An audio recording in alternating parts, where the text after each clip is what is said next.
నదిలో నీళ్లు ప్రవహిస్తున్నాయి. నీళ్లు ఎత్తడానికి కేసీఆర్ గారు 3 ఫేజులు పూర్తి చేసిండ్రు, సమక్క బ్యారేజ్ కట్టిండ్రు. నీళ్లు ఎత్తకుండా ఎందుకు కలెక్టర్ గారు నిన్న తూములు మూసిండ్రు, నీళ్లు ఇయ్యమని కలెక్టర్ గారు ఎందుకు చెప్పిండ్రు? కలెక్టర్ చెప్పింది తప్ప, జూలై 13 నాడు మంత్రులు చెప్పింది తప్ప?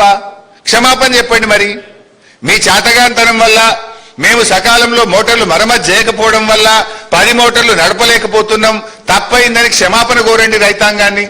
రైతులకు ఇన్పుట్ సబ్సిడీ, మరి ఆ క్రాప్ హాలిడే ప్రకటించి డబ్బులు ఇవ్వండి రైతులకు.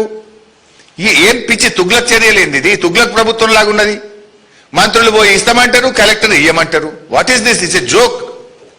చిన్నపిల్లలు ఆటలాగా చేస్తా ఉన్నారు మీరు ఈరోజు రాష్ట్రాన్ని. ఇది రాష్ట్రం నడిపే పద్ధతేనా? మేము అడుగుతా ఉన్నాం. ఇది చాలా దుర్మార్గమైనటువంటి పరిస్థితి. నిజానికి రైతులు ఎంత కష్టపడతారండి మనకు తెలియదా? ఒక ప్రభుత్వాన్ని ఈ రకంగా వ్యవహరించేది. రైతులు ఎప్పుడైనా బోర్ ఎండిపోతే, తప్పిపోయి ఒక రైతు బోర్ ఎండిపోతే నీళ్ల కోసం రకరకాల మార్గాలు ఎత్తుక్కుంటాడు. ఇంకో బోర్ వేస్తాడు, బోర్ను లోతు కొడతాడు, లేదంటే పక్క రైతు దగ్గర బోర్ను లీజుకు తీసుకుంటాడు. ఏదో ఒక రకంగా పంట కాపాడుకోవడానికి బోర్ ఎండిపోతే నానా తంటాలు పడుతుంటాడు రైతు. లేదా పక్కన ఓ కాలువలనో చెరువులనో నీళ్లుంటే కిలోమీటర్ దూరం పైపులేసి, రబ్బర్ పైపులేసి నీళ్లు తెచ్చుకొని పంటల్ని కాపాడుకునే ప్రయత్నం చేస్తాడు, తపన పడతాడు రైతు. ఒకవేళ కరెంటు పోతే, కరెంటు సరిగా రాకపోతే డీజిల్ ఇంజన్ పెట్టుకోనన్నా పంటను కాపాడుకునే ప్రయత్నం చేస్తాడు రైతు. మనం చూస్తున్నాం, నిన్న మొన్న కూడా వర్షాలు పడకపోతే ట్యాంకర్ తీసుకుపోయి ట్యాంకర్ ద్వారా నార్లకు నీళ్లు పోసి నారును కాపాడుకునే ప్రయత్నం మనం చూస్తున్నాం. కొన్ని చోట్లయితే బిందెలతో, సీసాలతో పత్తి మొక్కలకు చుక్క చుక్క నీళ్ళేసి పంటను కాపాడుకోవడానికి తెలంగాణ రైతులు ఎట్లా తపన పడుతుంటారో మనం చూస్తూ ఉంటాం. అంటే తెలంగాణ రైతు నీళ్ల కోసం తపన పడేటువంటి సోయి పోరాటం ఈ రేవంత్ రెడ్డికి లేదు. రేవంత్ రెడ్డికి ఉండుంటే దేవాదుల దగ్గర ఇన్ని నీళ్లు విడిచిపెట్టడు, ఒడిసి పట్టేస్తుండేవాడు. ఇలా తెలంగాణ రైతు ఎంత కష్టపడుతుండో నీళ్ల కోసం, ఎంత తపన పడతాడో అనేటువంటిది రేవంత్ రెడ్డికి అర్థమైతలేదు. ఇలా 6 గ్యారెంటీల విషయంలోనో, అనేక సంక్షేమ పథకాల అమలు విషయంలో ఎట్లయితే రేవంత్ రెడ్డి గారు వాయిదాలు పెట్టుతున్నాడో, ఇవాళ నీళ్ల ఎత్తిపోత విషయంలో కూడా వాయిదాలు పెడుతున్నాడు. అరే 10 మోటార్లు నడపవే అంటే 5 నడుపుతా, 7 నడుపుతా. ఈ వాయిదాలేంది? What is this nonsense? Why are you not lifting the water? Is it not your failure?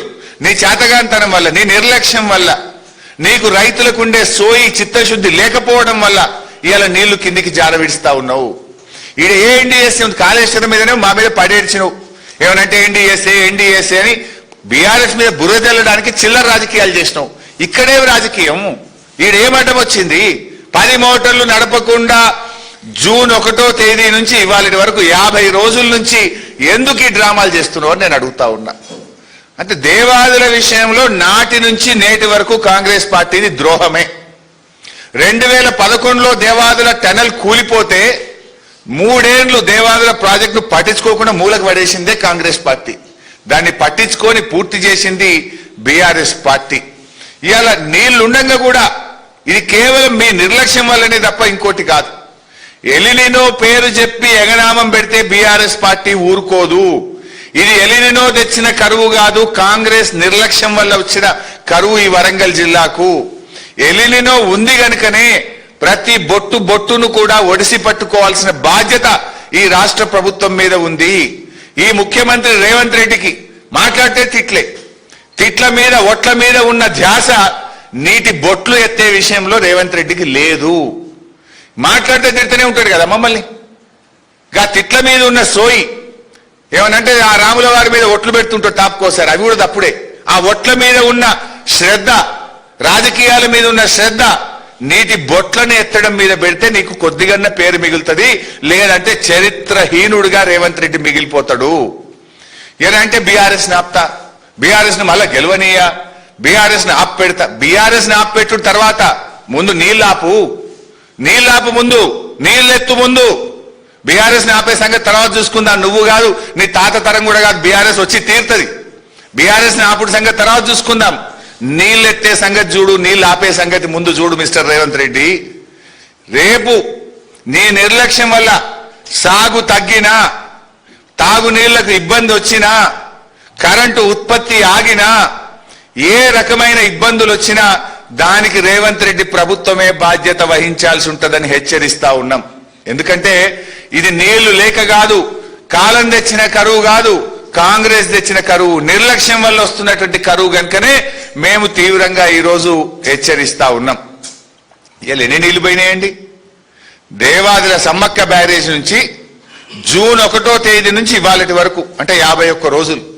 ఈ 51 రోజుల్లో తరలిన నీళ్లు, కిందికి జారి విడిచిపెట్టిన నీళ్లు 105 టీఎంసీలు, 105 టీఎంసీ సమ్మక్క బ్యారేజ్ నుంచి కిందికి ఆంధ్రప్రదేశ్ వైపు వెళ్ళిపోయినాయి. నువ్వు ఎత్తిందెంత? 1.9 టీఎంసీ, 1.9 టీఎంసీలు. నువ్వు ఎత్తగలిగే అవకాశం ఎంత? 12 టీఎంసీలు ఎత్తొస్తుండే. రోజుకు 0.25 టీఎంసీ దేవాదుల నుంచి ఎత్తొచ్చు. 10 మోటార్లు నడిస్తే రోజు 0.5 టీఎంసీ నీళ్లు ఎత్తొచ్చు. 4 రోజులకు 1 టీఎంసీ ఎత్తొచ్చు. 50 రోజులంటే దాదాపు 12 టీఎంసీలు ఎత్తే అవకాశం ఉండే. నువ్వు ఎత్తిందెంత? 1.9 టీఎంసీ. నువ్వు 12 టీఎంసీలు ఎత్తగలిగే అవకాశం ఉంటే కనీసం 2 టీఎంసీలు కూడా ఎత్తలే మిస్టర్ రేవంత్ రెడ్డి నువ్వు. Is it not criminal negligence? నీ భాషలో చెప్పాలంటే నేనేం చేయాలి? నువ్వు చెప్తావు కదా, ఉరి తీయాలి. ఎవరు తీయాలి ఇప్పుడు ఉరి? 12 టీఎంసీలు ఎత్తగలిగే దేవాదుల్లో 2 మాత్రమే ఎత్తి 10 కిందికి జార విడిచినందుకు నీ ప్రభుత్వానికి ఏం శిక్ష వేయాలనో నువ్వే చెప్పు ఇప్పుడు. అరే ఇన్ని నీళ్లు ఉండగా నువ్వు ఎత్తవా? ఇదేనా రైతుల మీద ప్రేమ నీకు? ఇదేనా రైతుల పట్ల నీకు ఉండేటువంటి చిత్తశుద్ధి? ఇదేనా తెలంగాణ హక్కులు కాపాడే పద్ధతి? కళ్ళ ముందు నీళ్లు పోతున్నా వాటిని ఎత్తిపోయలేనటువంటి దుస్థితి ఎందుకు వచ్చింది కాంగ్రెస్ పార్టీకి? అదెంత? గా చిన్న మోటార్లు నడపడానికి కరెంట్ సరఫరా చేసే తెలివి లేదా? గా చిన్న దేవాదుల ప్రాజెక్టును నిర్వహించేటువంటి మన కెపాసిటీ ప్రభుత్వానికి లేదా? నీకు చిత్తశుద్ధి లేదా? ఇలా ప్రాజెక్టులు ఉన్నాయి, లిఫ్ట్లు ఉన్నాయి, అన్ని ఉన్నా నీళ్ళు ఎత్తాలనే ఆలోచన లేదు. అంటే చూడు, అంగట్లో అన్ని ఉన్నా అల్లులోట్లో శని అన్నట్టు ఇలా అన్ని ఉన్నా కూడా నీళ్ళు ఎత్తలేనటువంటి ఈ నిస్సహాయ పరిస్థితి ఎందుకు? మీ మీ మీ మీ నిర్లక్ష్యం ఎందుకు అని చెప్పి ఈరోజు బీఆర్ఎస్ పార్టీ పక్షాన నేను కాంగ్రెస్ ని అడుగుతా ఉన్నా. మీ చేతగాంతనం వల్ల, మీ పరిపాలనా వైఫల్యం వల్ల, మీ అసమర్థ నిర్ణయాల వల్ల, మీ మధ్య సమన్వయం లేకపోవడం వల్ల ఇవాళ వరంగల్ జిల్లా వ్యవసాయం సంక్షోభంలోకి నెట్టబడతా ఉంది. సాగునీటి రంగం, తాగునీటి రంగం వరంగల్ జిల్లా, నల్గొండ జిల్లా, కరీంనగర్ జిల్లా ఆగమయ్యే పరిస్థితి వచ్చిందంటే కేవలం మీ అసమర్థత వల్ల, మీ నిర్లక్ష్యం వల్ల, మీ తప్పుడు చర్యల వల్ల, అవగాహన లోపం వల్ల వచ్చిందే తప్ప ఇంకొకటి కానే కాదు.